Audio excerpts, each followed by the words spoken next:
Chapter 56, Ingrasia Kingdom. The journey to Ingrasia Kingdom proceeded without incident. I summoned Ranga and had him assumed a smaller form. He also has fur armor equipped, so there shouldn't be any problems if humans see him. That is, he currently looks like a slightly bigger black wolf.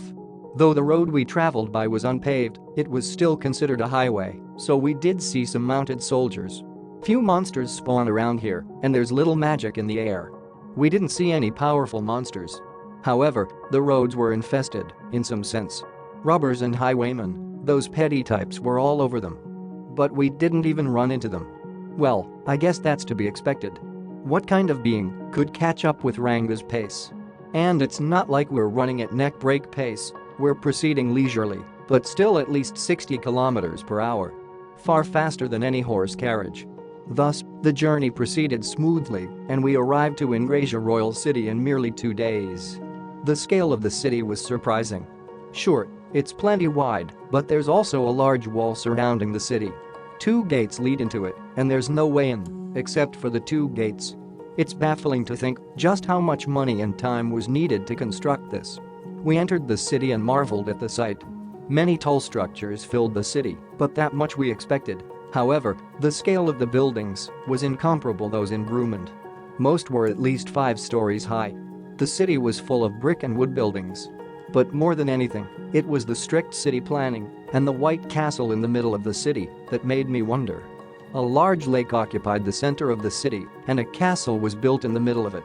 4 bridges extend from the castle and connect to the city's main roads. This solemn piece of architecture properly conveyed the country's military strength. In short, all I thought was amazing. From the perspective of defense, every important junction has knights monitoring public order. You'd have to be pretty desperate to even attempt a criminal act. As expected of a city planned ahead of time by the council. I mean, just think of the consequences if some foreign prince ran into trouble here. To prevent such occurrences, the city has perfected its defense.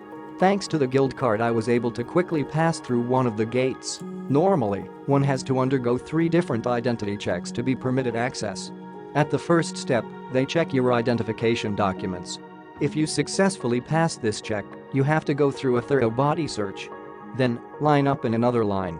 Each point is heavily protected, and the lines are far longer than the one in the Dwarf Kingdom. In other words, I'm truly happy that I had the guild ID. By the way, even if there are any problems during your second check, you could go on to the third, but you'd be treated as a criminal from then on. You'd basically be treated in a way that will discourage you from trying to enter. But still, there are many people trying to gain entrance. And so, extremely long lines stretch in front of the inspectors. This all proves just how beguiling the city is to foreigners. I proceed onward impressed. As for Ranga, he's entered my shadow from the moment we reached the royal capital. What? You thought I would just bring him here in the open? Of course not. Wolves don't belong in cities. Even I have that much common sense. Don't worry.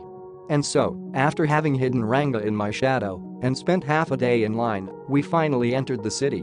What's amazing is more than its appearance. I was able to see a wonderful display of their advanced culture.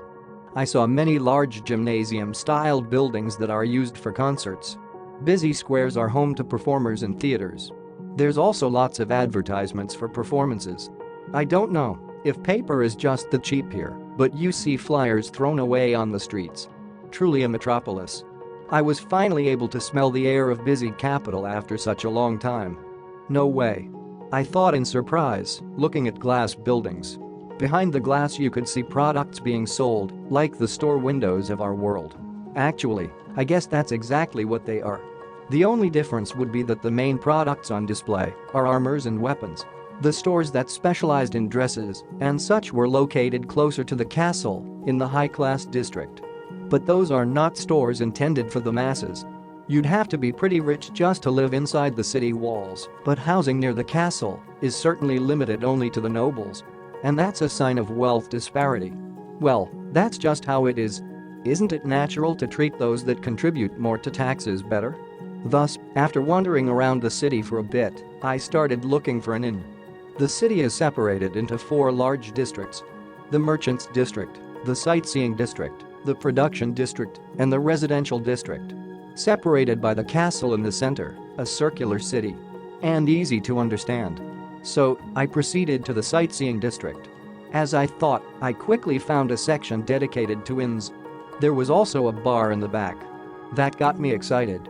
However, that was not my goal today. Unfortunately, I abstained from festivities and reserved a room in the inn. The sightseeing district is near the walls, with various attractions lined up in the streets. There's also quite a few street vendors. Closer to the center is a large building intended for diplomats and conferences. There's also a school inside, it seems. Of the 4 sections of this district, it is the most heavily guarded. And close to this section stands the Freedom Association's main headquarters. I didn't know where it was at first, so I had asked a knight for directions. "Which one do you have business in?" "The closest one is straight that way," he said, pointing. In that direction stood a large gaudy building. Next to it was a building affiliated with the Western Saints Church. A Saint Cross symbol stood proudly on the top. "Next to that church?" "Right, the gaudy one. Even a little girl like you wouldn't get lost getting to it." That's how I learned the way. The Freedom Association seems to have another building, but I'll head to the nearest one first. It's a pretty large building that can be seen from far away. Thus, after securing a place at the inn, I had come to the Freedom Association's headquarters. Right now I have no business with the church. Actually, as an atheist, I'd prefer to stay away from the church my whole life. Moreover, the church considers monsters its natural enemy. So I'd rather not appear before it. But who would have expected it to stand so close to the Freedom Association? Well, as long as I don't reveal any of my aura, they shouldn't recognize me for who I am. Not that there's any use worrying about it. If they find out, we'll figure out the next step then. The entryway to the association is covered in glass. Must have cost a lot. Frankly, I hadn't expected to see glass doors in this world. Just what you'd expect from world travelers. They seem to have achieved the impossible through pure will. I guess my own efforts have been lacking thus far. What you permit happens, and what you don't permit doesn't happen. Rather than saying what you can or can't do, simply doing it is important. Let's remember that. And, when I had thought to enter, I felt a presence staring at me. The doors opened by themselves. Seriously. A sensor detects human presence and opens the door. What a useless example of intricate technology. I'm surprised they went this far. Considering that the church next door is opened by hand. Why is it different? It's next door. I couldn't fathom the reason for the difference. When I entered, I felt a gaze fall upon me. A lady by the door said, "Welcome. For what purpose have you visited us today?" Just like in a hotel. The headquarters are too influenced by them. I wish to meet with the Grand Master. I have an introductory letter," I said, and handed her the document. "Allow me to verify it. Please wait in this room." She guided me to a waiting room. The headquarters are really impressive. The moment I sat on the sofa, another attendant brought me tea. They really leave nothing to be desired. I suddenly got curious, so I asked, "Hey, security seems pretty lax around here. Can just anyone waltz in like this?" "Oh, this must be your first time to the headquarters. Only adventurers of B rank and above can enter it. The entrance scans your guild card, so people without a proper identification cannot enter. Those below B rank, C+ and below have to use the building near the entrance to the city." So she explained. "I see, so the sensor also had that purpose. And the other building the knight had mentioned must be that one, huh? So outsiders don't know about the necessary rank requirements. I probably would have been sent here after presenting the letter, but I'm glad I stopped by here first. Ranking up to B was also the correct decision." While I was thinking this, I heard a knock on the door. A door opened, and in stepped a man. Black hair and black eyes, the appearance of youth.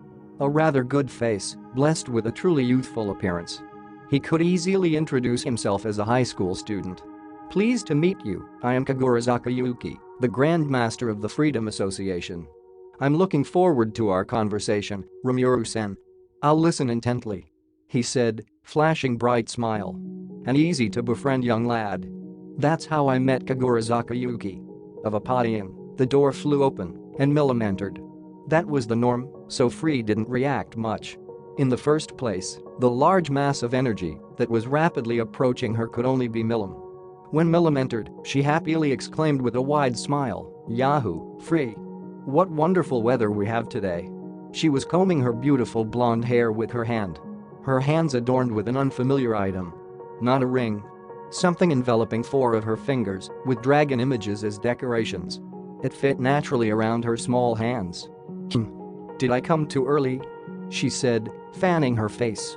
Since when is she bothered with the heat? Milam. It's been a while. You seem in a good mood today. Did something good happen? And does it show on my face? Look at this, she said, showing the dragon knuckles on her hands. Proudly laughing Fufin. Free could only sigh at herself. They suit you quite well. Where'd you get them? After deciding to praise her, Free asked that question. While fidgeting in embarrassment, Milam said, want to know? Should I tell you? Should I? What should I do? And similar pointless lines. How annoying. Free, who had known Milam for a while now, could only think that. Aren't we friends? You can tell me, can't you? Upon hearing these words, Milam's eyes opened wide. Right. We are friends. All right. I'll tell you. The thing is. And thus Free heard from Milam about the monster city. Constantly bragging and showing off the clothing she got. Free could not hide her surprise at the sight of such a merry Milam. Once Milam finished telling the story once, right. Milam, as friends, I have a present I want to give you. Will you accept it? Free said, and beckoned her attendant. The attendant brought it in. Lying on a purple cloth, a beautiful jewel. And this beautiful jewel was embedded inside a stunning pendant. Any person who saw it would recognize its astounding value. This is the present? Is it okay for me to accept it? Even if I do, I won't be giving you the dragon knuckles. Milam said, with a wry smile. Don't worry, Milam. It's proof of our friendship. A friend's gift, as I said. Will you wear it for me? Free said with a soft smile. I will. Milam exclaimed with a brilliant smile. Incantation, preparing demon marionette, success. At that moment, Milam's smiling face went rigid. Something flashed in her eyes, but her consciousness was already gone. The dragon knuckles slid right off her hands. Seeing this reaction, Free sighed in relief. It's done, Clayman. Is this fine? She said to a dark, empty corner of the room.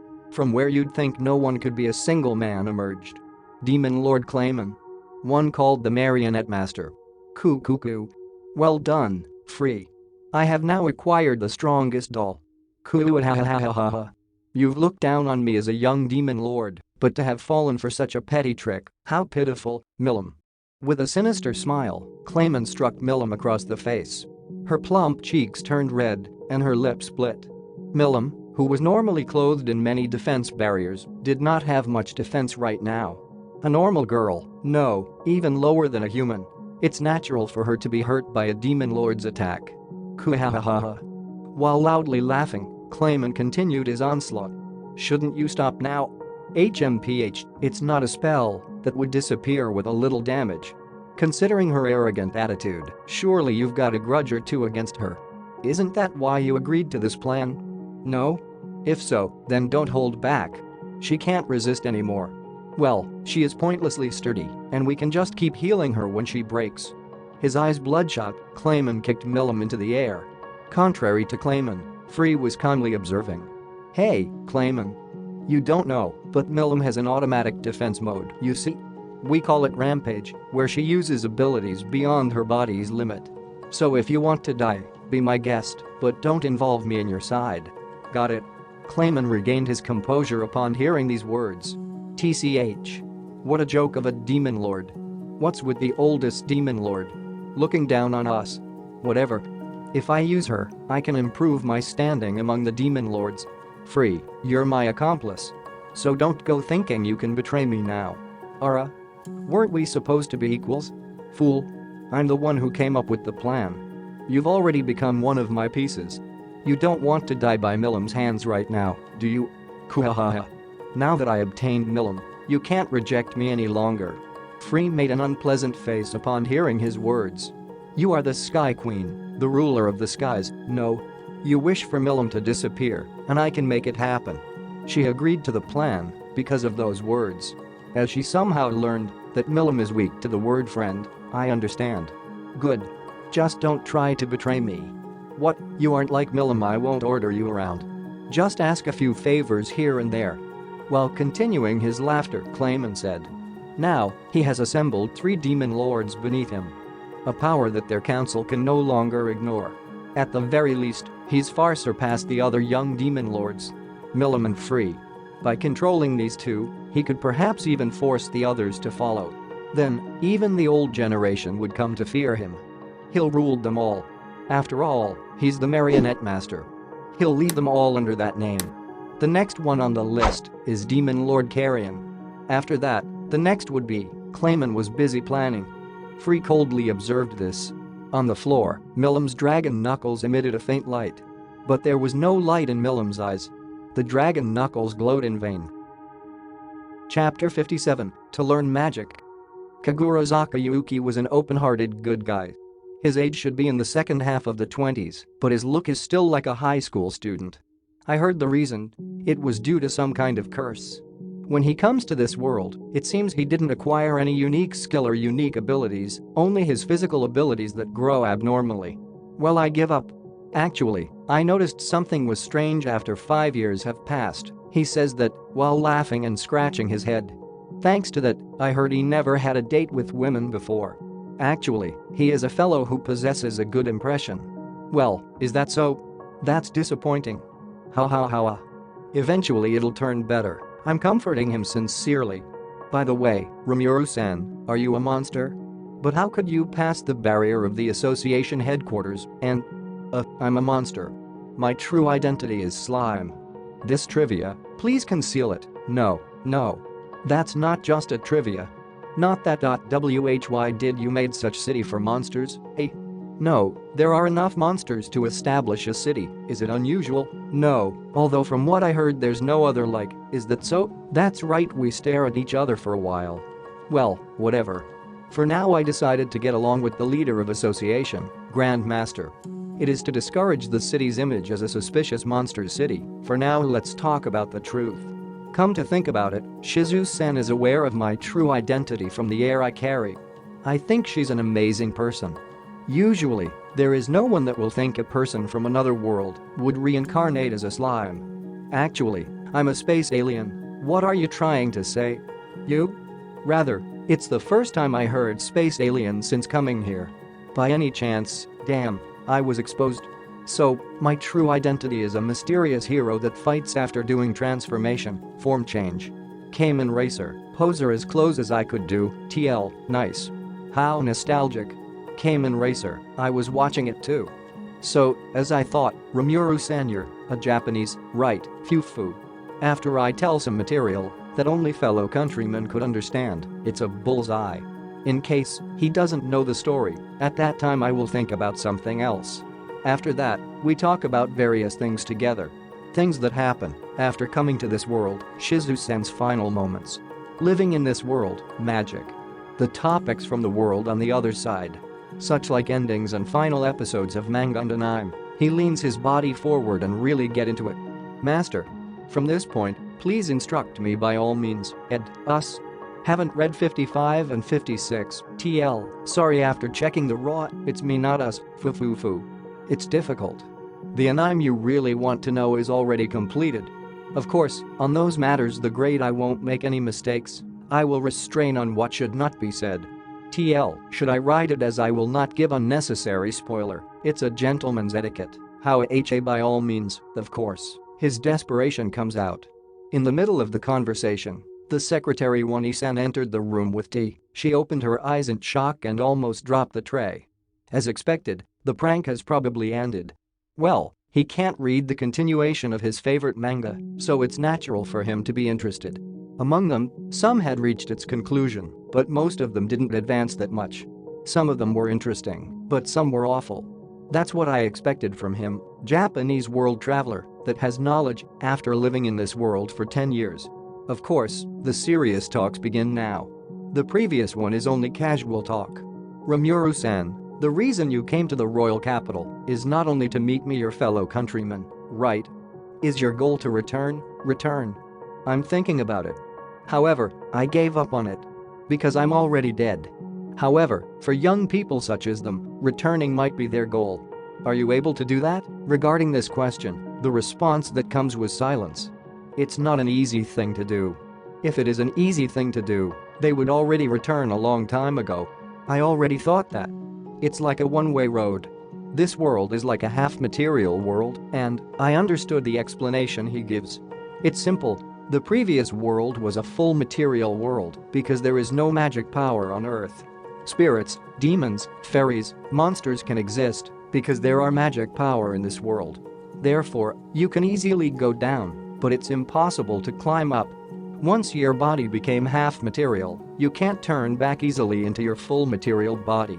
However, there is a way. From the legend in the material world, Earth, about demon and devil, if some conditions are met, it is possible to travel between worlds. The talks had been finished. Well, it is what is called steps in a research. For that gold, I guess I would like to continue hearing the progression of the research. Well, if I'm able to live carefree, then that's enough. The town had been finished, and it's enjoyable to be together with my companion. To converse with fellow countrymen is one of the biggest reasons I come to this royal capital. But there's actually another purpose besides it, and the other purposes were to buy magic stones and inspecting the royal capital. To measure the degree of civilization, those visits are that important. However, the most important purpose I had not forgotten. That is, to learn magic. Well, there were several purposes. It's good to talk with you. After this I want to visit the library. When I said that, I see. So, it's magic, right? That sure is nice. I also want to learn some of it, however for some reason I can't use it. I think it might be because the change in my body's nature. Magic would be a man's special romance, this person. It seems that he is also the kind of person who understood a man's romance. As expected, since it exists he wants to be able to use it. I see. How long do you intend to stay at the royal capital? And I had thought to stay for about 1 month. Now then, I wonder if I can learn magic by that time. If that's so, can't you stay for about 3 months? Hearing the explanation, it seems there is lack of school teacher in the royal capital. There is a lot of impertinent student, so it's impossible for the B rank adventurer in the royal capital. When the new school term begins, the new A rank is scheduled to arrive and take up the position of the teacher. So, there is a need to entrust the position for 3 months until then. There is no reason to hurry, even if I may accept it somehow. While thinking about this, teacher's dormitory, 3 meals a day, and salary of 10 silver coins a day. Also, how about additional free pass to the Royal Capital Library? Of course, I will take it. You would do the same if I'm in trouble. Ha ha ha ha ha ha. We shook each other's hand while smiling. I got a job at the Royal Capital. I bid farewell to Yuki, finishing the formalities in 1 day, and I was told to go to the dormitory tomorrow. The talk immediately ended. There were no problems either, and thus the move to the dormitory finished. Well, though I experienced the Royal Capital Inn service only for 1 night, the service there was quite satisfying. The 2 included meals are delicious. As expected, the seasoning is also used abundantly. Even thought the inn that I resided at is cheap. They also provide a large public bath. And it's wonderful too. In the country, it's seldom to see a local inn with bath service. However, if you want to stay for 3 months, living in the dormitory is more convenient. Thus the move to the dormitory is immediately finished. Even if I regret nothing, 4 silver coins a day is quite high. The salary of 10 silver coins will be given on the working days, there won't be any on holiday. Though it was expected for the royal capital to have high living expense, there is no problem to save money. But work is for tomorrow, today is for visiting the library. There is a restriction to enter the room with magic books. But when I present the adventurer identification card, I can enter the room without any problems. They seem to keep what they had promised to me when I take up the teacher job. Even though the library is located in the royal capital, it is not the royal library. The royal library is located inside the castle. As those are in royal family possession, only court magician can access it. In every country the library seems to hold the country's secret magic, so it was difficult for a foreigner to visit it. But it doesn't mean that this library worth is low. They are not. The library, where I stand now, exhibited the secret arts that the adventurers had collected. The ancient magic that the Freedom Association adventurers found is also collected at this place. It can be said that it is possible that this library had a worth that is equal to the other country's royal library. It's wonderful. Coming to this royal capital early like this is like being blessed with good fortune. Even though this is a favor from Yuki, surely it's mainly because of my good behavior. I immediately checked the magic books. If you read it straight, the book's amount is such that it seems to be impossible to read all of them in someone's lifetime. To everyone in the world who studies diligently, forgive me. After apologizing in my heart, I read it quickly with great sage. For someone nearby who sees me, it seems to them that I only take a book in my hand for a while and then return them to the shelves. Actually, just by holding it in my hand, the book goes inside my body. So, I copy it completely. Simultaneous utilization of great sage and gluttony abilities, high-speed copy of the magic books that I hold in my hands. I am postponing checking the content of the book for a later time. Unfortunately, it is not possible to be able to use magic just by copying the books. But, taking and copying it, I'm able to make the index of the magic books I want. After this, it's necessary for me to study it one by one. For that reason, I took and copied the books one after another without seeing the title. Even with the copying speed, it's taking a whole day. I'm only able to take a 10th portion of all the books here. It seems for now on, I'm going to come to the library frequently in my break time and day off. Thus, my day off passed. However, there was no regret. For my goal to learn magic, it's just a trivial thing to do. Well, it's the first day of the job. Still, this is a bit difficult job. I understood that after experiencing it at the first day taking the position. Rather than a teacher, I became an instructor. Because there isn't anyone capable to fill the vacant position Shizu-san left. My job is to become the substitution. Yuki's jobs are not only as the leader of Freedom Association, Grand Master, but also to manage the Freedom Academy as its executive director. He was the chairman too. The person in question says that it's just an honorary position, but it's still an important position. After coming to this world for 10 years, he develops the Freedom Association, running an academy. In one sense, he is the representative of all the adventurers. This academy had also referred as an institution to nurture the association's member. Moreover, each class is separate just like in the association, thus, they are divided just like how the association. However, the basic teaching is shared between classes. The position I take is the vacant homeroom teacher of the special class. Alias, S-class. But it seems the class's member is still at the age of elementary grade student. It says the former homeroom teacher is the demon teacher, Izawa Shizu. It's Shizu-san. She's the hero whose nickname is Explosive Monarch. So the teachers succeeding her pale in comparison to her. All previous teachers, being unable to handle the severe interaction with the students, ran away from the academy. When I was giving my greetings in the staff room, I was told that by the other teachers. No, even for someone who looks like a child, I think you still had trouble with those problem children. Even if you are a B-rank adventurer, well, you had recommendation from the chairman. Please quickly report if it seems impossible for you. The principal worries too much. They are just kids. Hahaha. Or so what I think, CHEEC. From this day, yours new homeroom teacher is, in the place I stood and greeting them friendly, a flaming sword flying towards me. I become panicked and manage to avoid it. Ken-chan, COOL, is that a special move? You perfected it, however, it's still lacking. It should not be easily avoided, noisy children. I will end up split and charred black if I didn't avoid it. Hey, calm down will ya? The class will be destroyed if ya went to rampage. I retort in pseudo-Kansaban. I already want to gone home. This place is another world. If a teacher exhibit violence, will it be considered a corporal punishment? In front of me are 5 human children. This is a gathering of problem children. Alias, S-class. A special class that is compassed only by world travelers. Yuki sheltered the children from every corner of the world. They are still kid of elementary grade student, but their abilities is terrifying high. Honestly, he is toying with me. I thought they were docile, but towards me, they are staring with their eyes full with hostility. For 3 months after this, can I take care of these guys? The depressing feeling from a long time ago is coming back. Chapter 58. The Summon Those Who Are Called Heroes. The children directed a hostile gaze at me. Filled with pure hatred. It made me feel really out of place. What in the world could cause them to harbor so much hostility towards a new instructor? 5 children. Misaki Kenya, male, 8 years old Sakaguchi Ryota, male, 8 years old Gail Gibson, male, 9 years old Alice Rondo, female, 7 years old Chloe Obell, female, 8 years old. None of them are older than 10. I looked them over while confirming the notes I picked up in the staff room. They've been picked up from all over the world. Each one was called a monster. Each country has requested a subjugation for them, but the adventurers took custody of them instead. That's what the document said, but something is bothering me. Why are their ages so similar?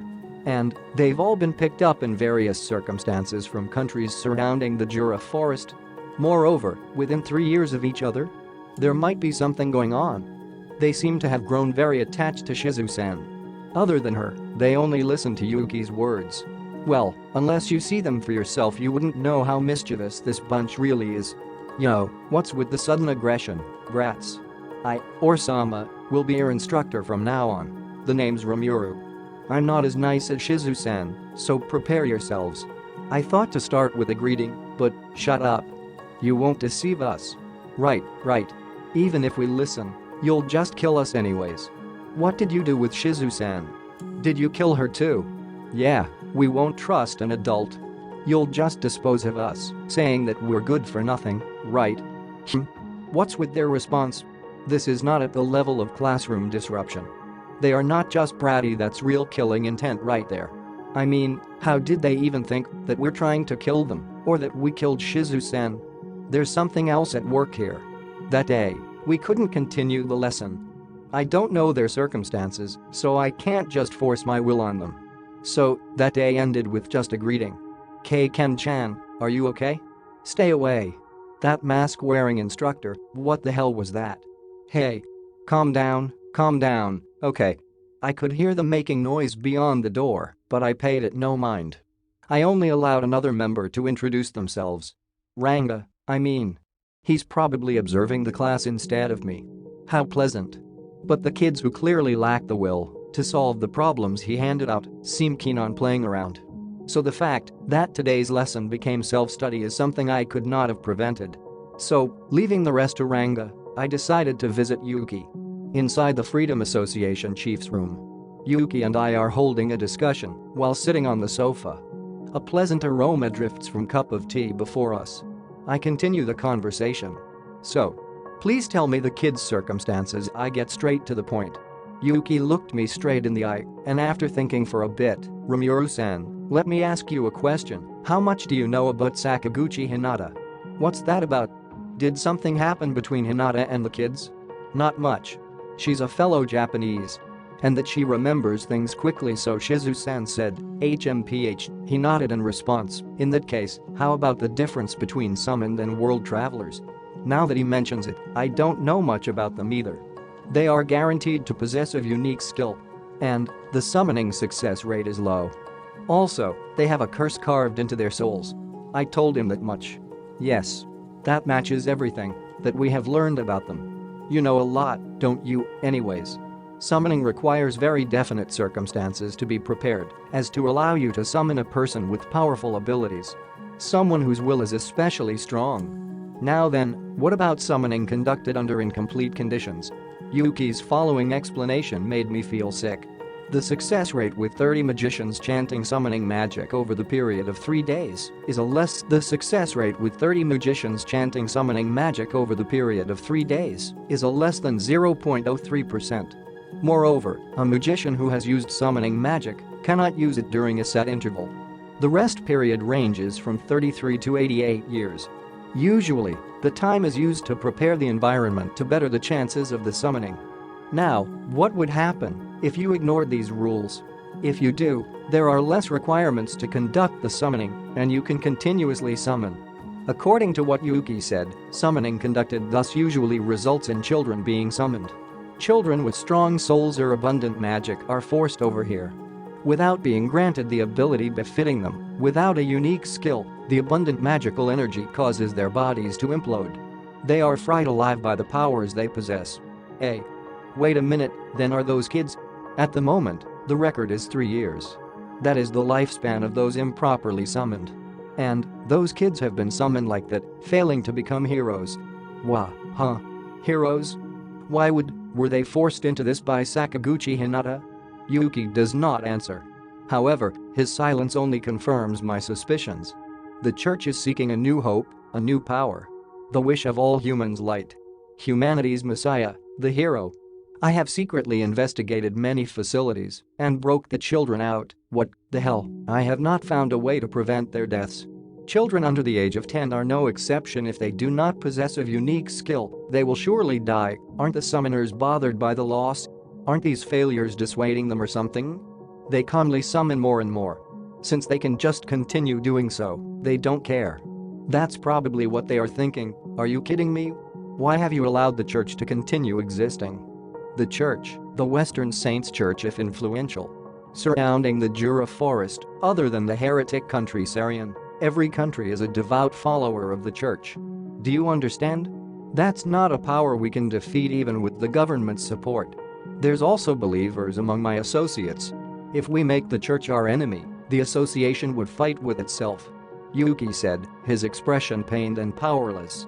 Nor could I add anything. To think that those lively kids will, and that's why they met me with hostility and hatred. Hey. Why did you have me meet the kids? Why did you tell me all this? Why, indeed. Maybe I wanted to see if you could come up with a way to save them. I don't have anyone in the world I could rely upon. I've already lost Shizu-san. If you hadn't noticed, I wouldn't have told you anything. So why did you notice? Damn it. If I hadn't noticed, I could have sent them on their way merrily. Now that I have, how can I be merry? What a bad joke. Isn't it dangerous to have the school so close to a church? Phew. On the contrary, it's the safest place. You've heard the expression, it's darkest under the lampest? So, what will you do? Will you quit? I looked Yuki straight in the eye and loudly declared, I will not quit and will proceed as I wish from now on. Any complaints? Yuki nodded. And I leave them to you. If you can, please save those children, he said, lowering his head. No need to tell me. That's another task Shizu-san had left behind. I'll see it through. And, chances are, this whole conversation was planned by Shizu-san ahead of time. Just a stray thought. I leave the Freedom Association building and return to the classroom. Now. Can't greet them with a gloomy face. I'll do what I can. That's all I've been doing thus far. Shizu-san depended on me. Yuki asked this of me. All I can do is to answer their hopes. If that was the worst day in history for the Beast Kingdom Eurasia. Demon Lord Carrion nervously looked into the skies above. A huge lump of magical energy was rapidly approaching. Without even trying to hide her aura, Demon Lord Milam. Hey, is this for real? She's clearly intent on fighting and aiming for this country. A fight with a serious Milam Nava. I guess this could also be called an opportunity. Carrion did not believe himself to be superior. In fact, he thought Milam to be stronger. However, it's more fun winning against a stronger opponent. His blood boiled and his heart beat happily. The strongest, Demon Lord Milam. A senior Demon Lord, unlike her appearance, she deserves the awe. He could face that Demon Lord. To say he was excited would be an understatement. He had once asked his parents, when he was but a child, about the tyranny of the Dragon Princess. Was that fairy tale based on Milam or some other model? This is what his parents said. A dragon princess's anger can erase a country. Never fight against a dragon princess. What rubbish. Though the military of the Beast Kingdom US area is not particularly large, half of its population belong to a warrior race. By no means inferior to any other country. Moreover, he himself had evolved into a demon lord. There was no one he had to fear. He headed to the sacred mountain behind the castle, and, while preparing himself, he planned to ambush Milam there. His followers, devils and retainers, knelt before him, waiting for instructions. Listen. We only have one foe. Demon Lord Milam Nava. Against a demon lord, if you devils fight together, you can put up a proper fight. But I will go myself. As for you, erect a barrier and protect the people. Believe me, I shall win. Hearing their battle cry, he could feel their excitement. Today, he had the chance to prove himself the strongest. I didn't hate her personality. We could have become good friends, what a shame. At this point, her reasons did not matter. For him, only the fight mattered. Not that his prudence would have changed the outcome in the slightest. Slowly, he rose to the skies using flight magic. Reaching Milam, he began the fight without a word. First, a quick test. Punch her with all his power. However, her body covered in many defensive barriers, the attack did not reach her. He summoned the Hyako Seiryu lance and felt his strength grow exponentially. Letting out a small breath, he combined his fighting spirit with his aura and released an onslaught of slashes at Milim. Each slash was followed by an air bullet which violently assaulted Milim. However, though the bullets have broken through a number of barriers, they were unable to hurt her body. Moreover, each of the slashes was caught by her demon sword evil god.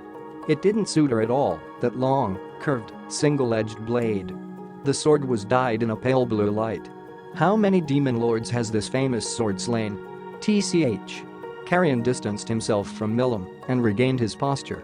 He had not looked down on her at all, but she far surpassed his expectations. He had not used every ounce of his power, but Milim also seemed bottomless. Nor was she an opponent he could fight conflicted. He decided to go all out. Unfortunately, she seemed barely unconscious, as if she was being controlled by someone. That, however, didn't matter to Carrion. I had wanted to fight the real you, not some puppet. But, even so, I will not lose. He unleashed his abilities. Began assuming first his devil, then his demon lord form. He is, after all, known as the Beast King, a lion lycanthrope. Thus, he began transforming into a beast devil. And thus his true form, Demon Lord Lion King Carrion, had appeared. Covered in a silver fur, his muscles bulged. Without even trying to hide her aura, Demon Lord Milim. Hey, is this for real? She's clearly intent on fighting and aiming for this country. A fight with a serious Milim Nava. I guess this could also be called an opportunity. Carrion did not believe himself to be superior. In fact, he thought Milim to be stronger. However, it's more fun winning against a stronger opponent. His blood boiled and his heart beat happily. The strongest, Demon Lord Milim. A senior Demon Lord, unlike her appearance, she deserves the awe. He could face the Demon Lord. To say he was excited would be an understatement. He had once asked his parents, when he was but a child, about the tyranny of the Dragon Princess. Was that fairy tale based on Milim or some other model? This is what his parents said. A dragon princess's anger can erase a country. Never fight against a dragon princess. What rubbish. Though the military of the Beast Kingdom US area is not particularly large, half of its population belong to a warrior race. By no means inferior to any other country. Moreover, he himself had evolved into a demon lord. There was no one he had to fear. He headed to the sacred mountain behind the castle, and, while preparing himself, he planned to ambush Milim there. His followers, devils and retainers, knelt before him, waiting for instructions. Listen. We only have one foe. Demon Lord Milim Nava. Against a demon lord, if you devils fight together, you can put up a proper fight. But I will go myself. As for you, erect a barrier and protect the people. Believe me, I shall win. Hearing their battle cry, he could feel their excitement. Today, he had the chance to prove himself the strongest. I didn't hate her personality. We could have become good friends, what a shame. At this point, her reasons did not matter. For him, only the fight mattered. Not that his prudence would have changed the outcome in the slightest. Slowly, he rose to the skies using flight magic. Reaching Milim, he began the fight without a word. First, a quick test. Punch her with all his power. However, her body covered in many defensive barriers, the attack did not reach her. He summoned the Hyako Seiryu lance and felt his strength grow exponentially. Letting out a small breath, he combined his fighting spirit with his aura and released an onslaught of slashes at Milim. Each slash was followed by an air bullet which violently assaulted Milim. However, though the bullets have broken through a number of barriers, they were unable to hurt her body. Moreover, each of the slashes was caught by her demon sword evil god. It didn't suit her at all, that long, curved, single-edged blade. The sword was dyed in a pale blue light. How many demon lords has this famous sword slain? TCH. Carrion distanced himself from Milim and regained his posture. He had not looked down on her at all, but she far surpassed his expectations. He had not used every ounce of his power, but Milim also seemed bottomless. Nor was she an opponent he could fight conflicted. He decided to go all out. Unfortunately, she seemed barely unconscious, as if she was being controlled by someone. That, however, didn't matter to Carrion. I had wanted to fight the real you, not some puppet. But, even so, I will not lose. He unleashed his abilities. Began assuming first his devil, then his demon lord form. He is, after all, known as the Beast King, a lion lycanthrope. Thus, he began transforming into a beast devil. And thus his true form, Demon Lord Lion King Carrion, had appeared. Covered in a silver fur, his muscles bulged. On his lion head a vermilion bird crown shone bright. And that body was clad in black tortoise armor. The neighboring countries all specialized in warfare. So, for the sake of fighting for the dominance of the skies, large eagle-like wings were attached to his back. Seeing that appearance, a small light briefly flashed in Millam's eyes, and Carrion had not missed it. Or maybe he had only imagined it. Now, then, Millam. It's a shame, but now that you have seen this appearance, I'll have you permanently disappear, okay? It's a shame, but goodbye. He screamed and concentrated all his fighting spirit into the Hyako Seiryu lance. If they had been on the ground, the earth would split from the force of his power, and his surroundings would grind into dust. Not that the air remained unaffected. The energy he had emitted set the air itself on fire. Beast Roar. This roar releases one's magical energy at the opponent. All his energy was focused on the tip of the lance, yet it remained undamaged. Had he fired it on the ground, everything in the direction of the attack would be inadvertently erased. It is Beast King Carrion's sure kill technique. Normally, its power would not wane in the slightest for the first 100 meters. And the actual range of the attack could go well past 2 kilometers. Thus, the long range makes this a skill that is best used against multiple opponents, but it can be regulated to be concentrated on a single one. This would be the first time he will use Beast Roar against a single opponent, but he could hardly imagine anyone being able to withstand it. He will go all out. Magical energy rapidly escaped his body. He could hardly sustain the flight magic. However, that was a small price to pay for this attack. Normally, he'd have to use it 2 or 3 times to become this tired. But today he couldn't be so reserved.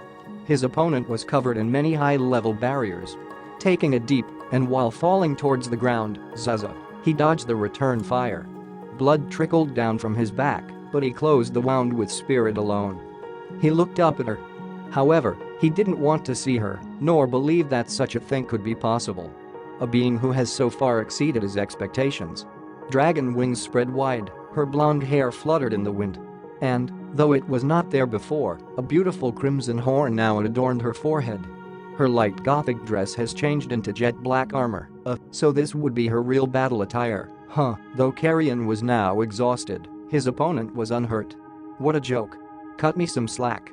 He was now experiencing a bizarre feeling, wanting to cry and laugh at the same time. Well done. That was fun. As thanks, I'll show you this. Millam spoke for the first time. However, it was a monotone voice devoid of her personality. Carrion nonetheless felt impending doom from her words. I don't want you to show me anything. He screamed in his heart. Using thought transmission, he conveyed an order to his subordinates. One word, run. And, with the remainder of his strength, he ran as fast as he could. He felt it deep in his bones, if he stayed, he would die. The dragon's pupils dilated, and she stretched her wings. Millam roared. Dragon Nova. Its brightness easily surpassed that of the stars. The bright pellets that rained upon the earth erased not just the castle, but the mountain behind it. The sound of destruction far surpassed the audible range of one's ears, so the shockwave heralded it instead. Those touched by the light disappeared without being able to offer any resistance. The strongest magic. And one of the reasons that Millam has for so long reigned supreme. Impossible, luckily, Carrion was able to escape receiving a direct hit, so he survived. But that is Millam. A demon lord you should never fight against. Nicknamed destruction itself. Now, Carrion agreed with his parents' words. You can't fight against that. It's dimension different from everyone else. However, but Ara, what could possibly be wrong? Would you enlighten me? He felt a blade press against his neck. And the presence of a single woman. The supreme ruler of the skies, Sky Queen Free. TCH. Free, you too. Ara. What about me? You'll have lots of time to tell me, and so, Carrion consciousness faded into darkness. Chapter 59. The church moved. The devil Grusius was patrolling around the forest when a sudden incoming telepathic communication confused him. Is something wrong? Several of his teammates from the frontier garrison who were worried about him asked him simultaneously. These good-hearted fellows, not doubting that I'm a devil. Unaware about it himself, Grusius sees the illusion of real companions in them. Nothing, I'm fine, I replied thus, and they were relieved.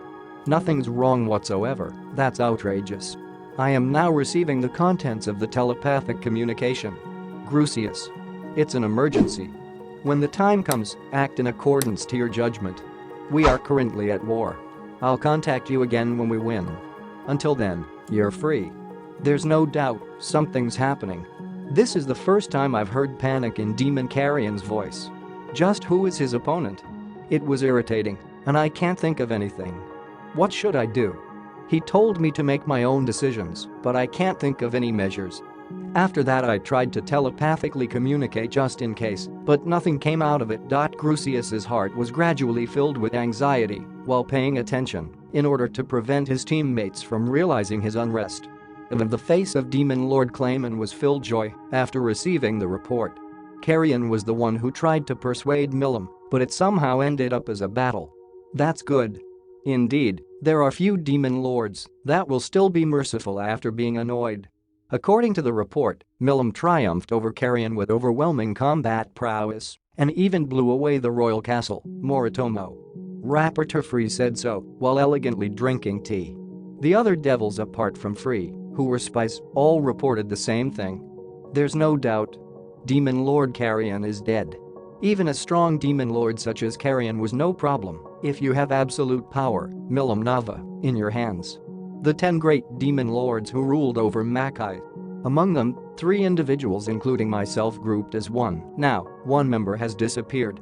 Moreover, to have tried to threaten the absolute strongest, the last moments of the demon lord Carrion will be good publicity. Cuckoo, everything is going on smoothly, just as planned. Ara? Is that so? I am glad that I was of use. Free stood up and gave words of agreement without having ulterior motives. I'll be going back, but what about Milam? From the looks of the battle, any devil trying to settle the matter will be ripped to shreds. TSK. With a frown on her face, Free looked at Clayman. It will probably be fine for you to take care of it. After all, you and her are friends, right? I entrust it to you, please accept it. If my castle is destroyed, I wouldn't be able to bear it. Hearing such words, Free goes yeah while shaking her head. Even though I don't want my house to be destroyed. Well, it's useless no matter what I say, right? It's great you understand. You may go. That attitude shows that he doesn't even treat Free as an equal anymore, but rather a subordinate under his rule. Free didn't show any signs of discomfort in her expression. She sent a piercing gaze at Clayman and left. A smile appeared on Clayman's face after making sure that Free left. Everything is going well. Everything is going according to the plan of that person. Unlike a prophecy, things don't always go as predicted, but progress is smoothly made. In the original plan, the Orc Lord was designated as the new Demon Lord. The reason for backing this plan was in order to manipulate the said Demon Lord. Since our interest met, we both decided to work together. Even if the plan fails, there are no losses.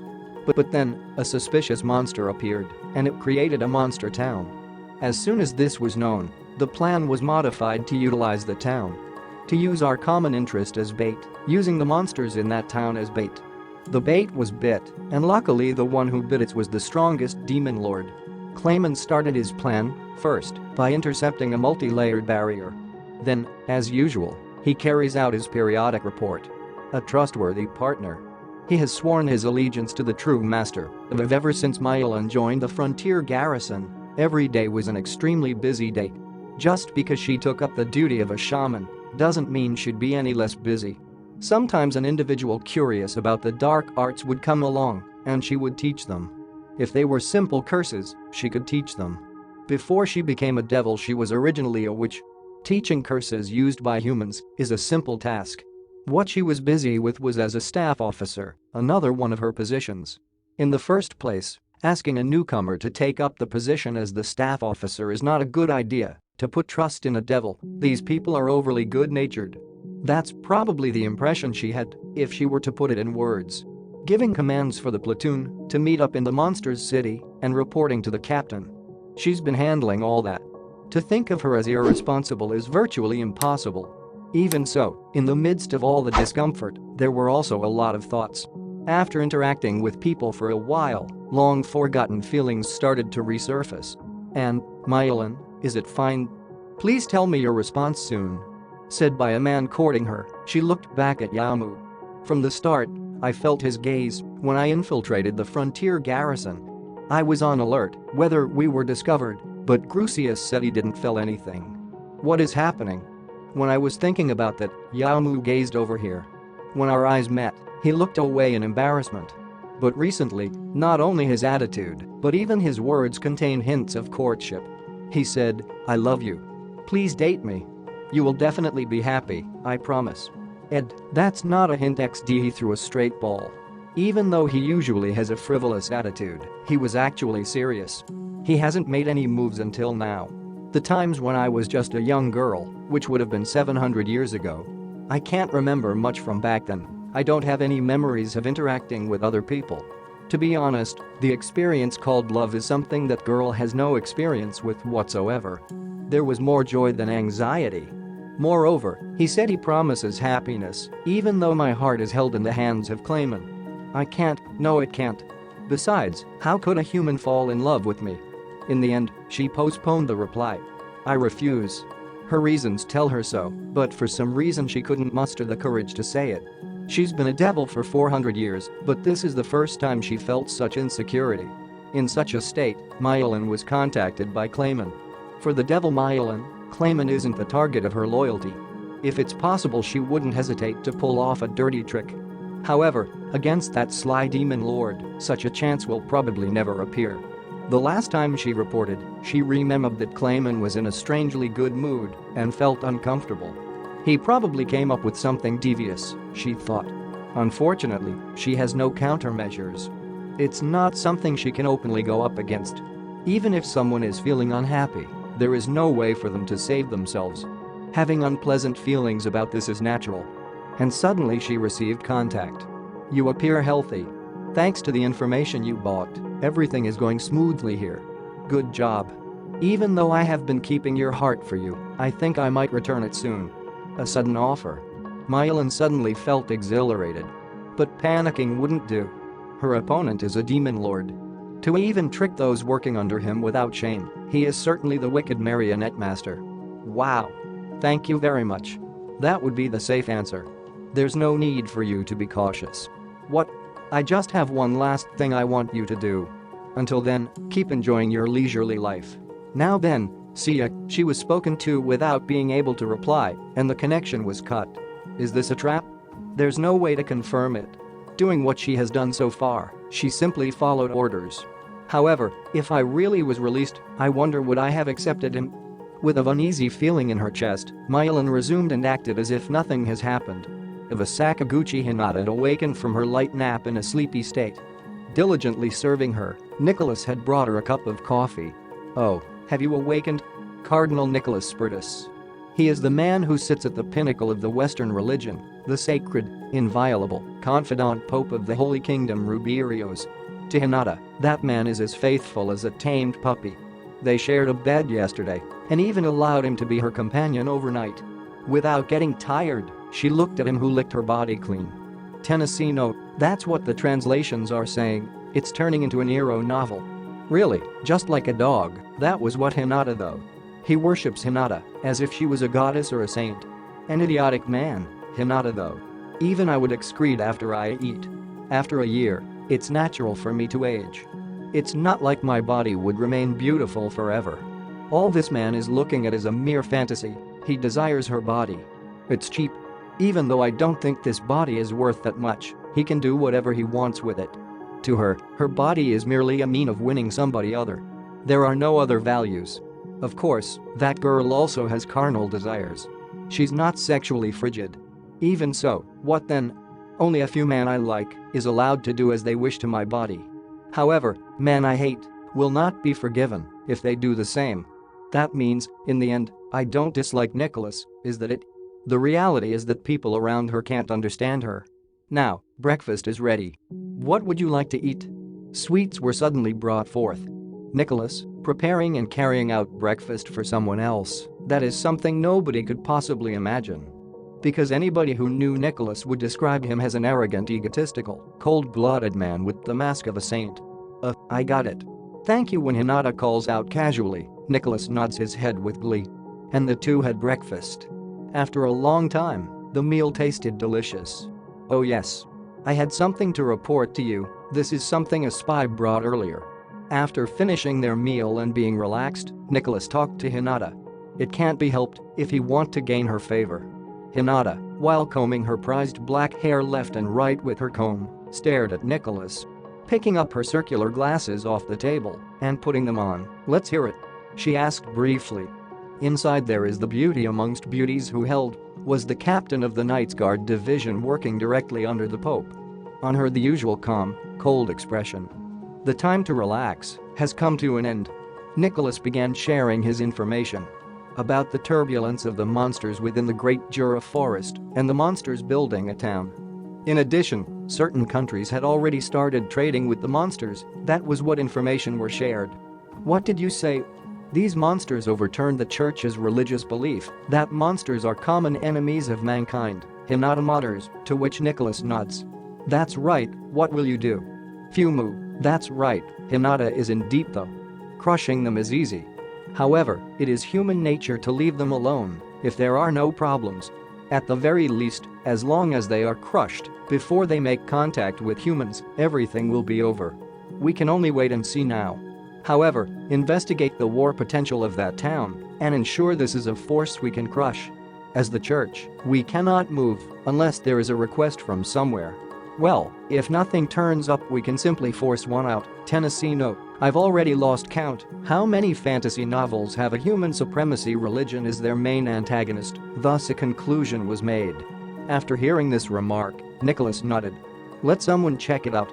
We'll mobilize the Blood Shadow of the church. The Blood Shadow is a fallen knight. With high combat prowess, he was a serial killer who murdered commoners. To God, the church and Pope, there are a number of extremists who sworn allegiance. However, his abilities are top-notch, not someone the church could just simply dispose of. To Hinata, who had a strong sense of disgust, the head is a funny existence. For the rationalist Hinata, God's blind acceptance was a symbol of stupidity. It was ironic considering Hinata's position as God's guardian of justice. Is that so? Then, I'm leaving it to you. It's best if you don't forget about the church as disciplined. This isn't the stage to take action. I leave the information gathering to you. Besides, there might be something to gain from this. That's what she decided. As a result, the bloodthirsty mad hound was released. Chapter 60, a bit sudden, but let's have a test. The inside of the classroom was silent. So silent, in fact, that you can hear the students swallow saliva. Ranga ran up to me while waving his tail. All right, kids, have you been working hard? Though I faced them with a bright smile, they did not return it. Of course, if I consider things from their perspective, it makes more sense they just might think of me as just some bastard to kill. However, this world follows the survival of the fittest principle. There's only one thing you can hate: your own weakness. Okay. Kids, you seem to have things to say, so let's have a test. I so declared. Wow, how did it turn into that? A T-test? Ooh. They responded with loud criticism. Yep. Tests are hated in just about every world. Hey, don't worry. It's not like I don't get what you're saying. But listen, what will happen from now on is absolutely necessary for you. Why? We'll just kick the bucket sooner or later. There's no point to studying, is there? Right, all the teachers until now have been bringing us toys or picture books telling us to have fun. We haven't studied from the moment we have come here. I want to read more picture books. All they do is complain. However, they lack yesterday's vigor. Did they tire themselves out picking on Ranga? Well, I guess the fact that they even responded to my words is admirable enough. But this is necessary to them.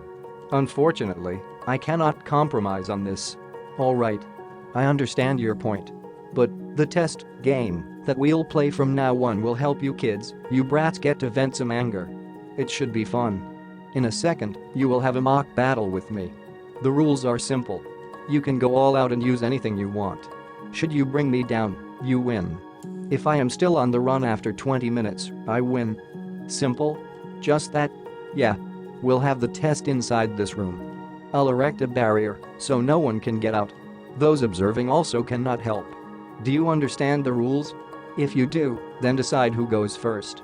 A simple mock battle. I am not planning on attacking at all. I just want to verify their abilities. If they are incapable of acquiring a unique skill, I wouldn't know of another method to consume the terrible power in their bodies. According to my analysis, their magical energy, as compared to monsters, would have them A-ranked at least. Though adventurers rely on fighting strength to decide their ranks, monsters tend to judge by power alone.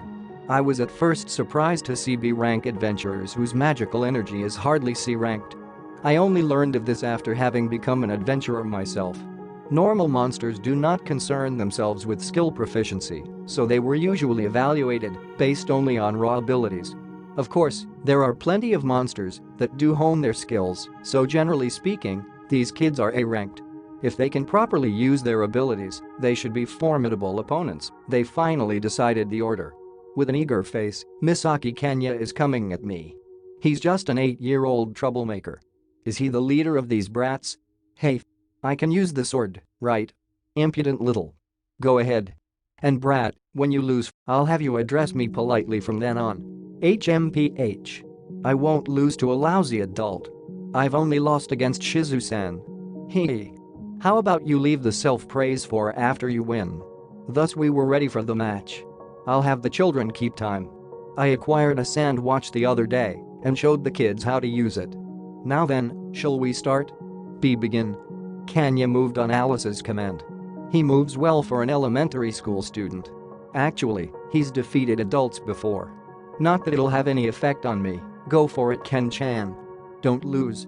Hearing their encouragement, Kanya redoubled his efforts. He desperately tried to land a hit on me, but I avoided them with room to spare without a need to predict. After 10 minutes, with tears in his eyes, he started shooting fire at me. HMPH. What a pathetic flame that was. It would be hard to compare it to the flame I've used, so I'll just say that the flame was really weak. An A-rank monster, using all his strength to create a fireball, can easily surpass a temperature of 1000 degrees, but this is even weaker than Ellen's fireball attack. Inferior to magic used by a B-rank adventurer. He definitely learned it by watching, so this would be poor representation of his real abilities, right? Hey, you're focusing too much on the flame. Try shooting out a ball of pure energy. Shut up. Shizu-san used this skill, and it was powerful. I won't listen to what the likes of you have to say. What an arrogant brat. In the end, he ignored my advice, and, when the 20th minute passed, I was declared the victor. Alright, that's enough. Address me properly as sensei from now on. Who's next? Come at me. Dropping his shoulders and visibly depressed, Kenya rejoined the kids. Well, I'd be in for a shock if I had lost to a brat who hadn't even turned 10. Next one up was Chloe Obel. An 8-year-old girl with a rare hair color. It was black with silver mixed. Ever seen anything like it? Anyways, she was a beautiful girl with an interesting hair color. I wonder if she's part Japanese? She has this Eastern-Western vibe. So, shall we begin? If looked from afar, people would see a middle school kid bullying a little girl. Even so, this test is crucial. I'm acting all cool and all, but if I really lose, what a bad joke that would be. Karaki, don't push yourself. Don't hurt yourself, Kuro-chan. TL note, Chloe in Japanese is written Kuro, hence the nickname Kuro. Most of the kids said don't hurt yourself, rather than do your best. I guess that's just how it is. The signal was already given, and the match had begun. Though there was a 5-minute intermission, I chose not to take a break. Even so, I was not tired in the slightest. All I've been doing is dodging, so it was an easy win. Now, Chloe, what kind of attack will she show me? I wonder if she just likes books, but she's got one on her right now. Is that it? Is she planning on hitting my head with it, or throwing it at me? Will she suddenly say this is not a book, it's a blunt weapon? Probably not. While I was thinking this foolishness, in an eternal flowing stream, bind my foe, water prison, ooh. Suddenly, water appeared at my feet. According to heat perception, it's real water. Magic. What an amazing child. Let me guess, a genius? While I was feeling impressed, the water continued to rage and enveloped me in a bubble. When I tried poking it, it stretched out a bit. I wonder if she is fixated on accelerating this skill, making it something akin to my water blade. Wonderful. But what will she do now? This magic's next step is to fill the bubble with water. If you accept defeat, I will let you go. If you don't, you will die. So young but so dreadful. Kenya was so much cuter in comparison. But a skill of this level, yeah, yup, that's some amazing magic. But it won't have any effect on me. But this magic is superior. Make sure to continue practicing later, I said, while stroking her head. Prison? That kind of thing is pointless in the face of cloning. Frankly, that skill is the strongest among extra skills. It's so amazing that it is nearly a unique skill. Besides, to me who has various resistances against temperature attacks, her attack is pointless. And I've had that resistance since I was born. Chloe sat down in shock. Her face red, with tears falling from her eyes. Forgive me, I'm not pulling any punches here. To you brats who look down on me, I have to show an overwhelming difference in strength. Chloe lost her will to fight, so I won. Chloe was touching the spot on her head that I stroked earlier while smiling for some reason. Let's continue. The next opponent was Gail Gibson. The oldest among them, 9 years old. Brown hair and a large build with well-defined features. Definitely a pretty boy. When he grows up, his looks won't lose even against famous actors. Let's crush him. Of course I had no such thought. I am an adult, so I'll be a fair opponent. Gail, without a trick or tactic in mind, fired a single shot at me. After watching the other two's attempt, he probably re-evaluated me a bit. He fired a round that would certainly kill any other teacher. Without a question, he put every ounce of his power into that shot. That was a good decision. But, unfortunately, to a wrong opponent. That kind of attack could never reach me. As when it did, gluttony absorbed it. What was that? That's cheating. Yes. Yes, it is. I completely agree. Listen up, adults are cheaters. We'll win no matter what trick we have to use. That's the kind of beings adults are. Thought that might have been a little immature of me to use against a child. It's not the time to be picking methods. I mean, I could have just repelled it, but I felt that there was a chance it would create a hole in the barrier. And though I was given free rein over them, I shouldn't go around destroying the classroom. So, I chose the method that would prevent any possible casualty. In the end, even this was troublesome. Gale, embittered by this, gathered energy into his fists and attacked me. What a child. At this point, he has no chance of victory. He ended up just as Kenya did, and so it was my victory. Sakaguchi Ryota is a timid child. Always friendly with Kenya, supporting him from behind. Claimed to be the strong Kenya's partner. There's no special meaning attached to that, they are just being kids. But, as for his power, Ryota, avenge me. The moment he heard these words, his eye color changed. This ability is similar to Xian's battle maniac. His speed and power more than doubled. And, his magic energy and fighting spirit enveloped his body. What a wonderful example of battle transformation. The only minus would be the fact that he is unconscious. And it's a great demerit at that to lose one's composure in the midst of battle. Its effectiveness depends on the opponent.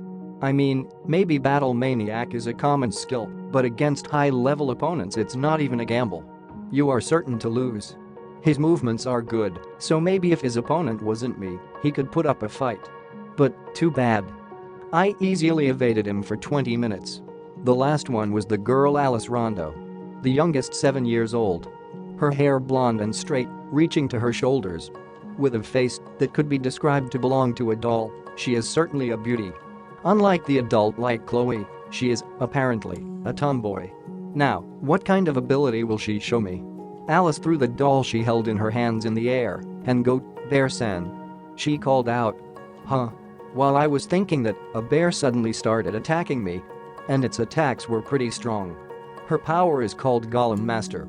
If this is the power she can draw out from some stuffed animal, what kind of beast will she call forth from a specialized weapon doll? Her power just might be strongest among the 5. Well, I was able to keep running the whole time, so no problem.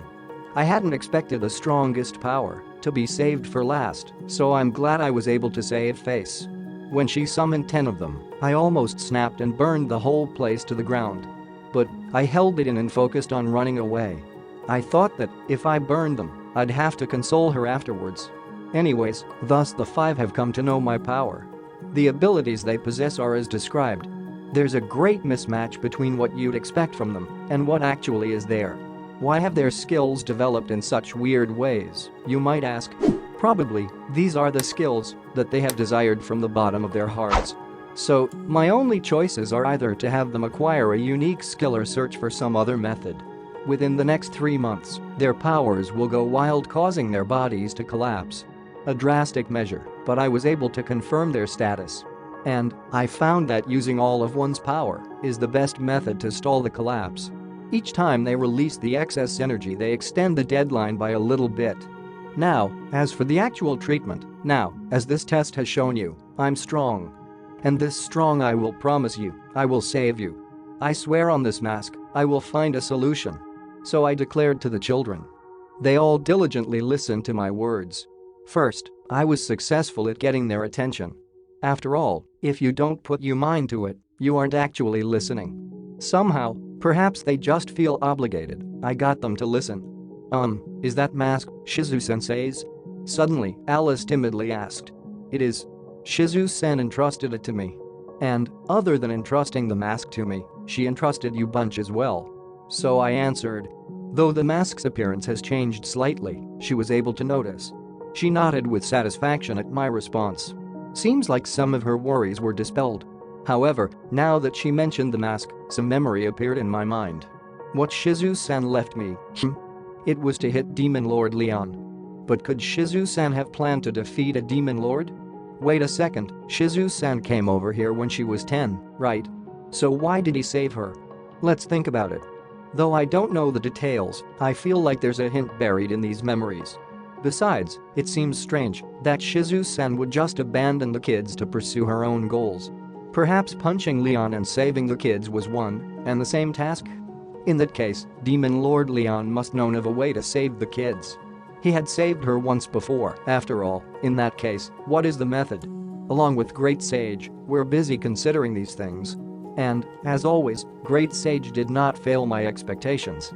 Had Demon Lord Leon saved Shizu-san intentionally or by accident? The answer, solution. The chance that Demon Lord Leon saved Izawa Shizu intentionally is about 74%. However, this percentage is a mere prediction and is thus meaningless. Also, regarding the way to save the children, I was not mistaken. Listen up, I will absolutely save you. We'll prepare for this starting tomorrow. Believe in me. I will not let you, whom Shizu-san entrusted to me, die. Unlike my previous words, this time I was confident. The children, likewise, responded seriously. Please, sensei. Sensei, huh? What a pleasant word. Leave it to me. Now, for the first time, I approved of the children. I will save them. So I swore to myself.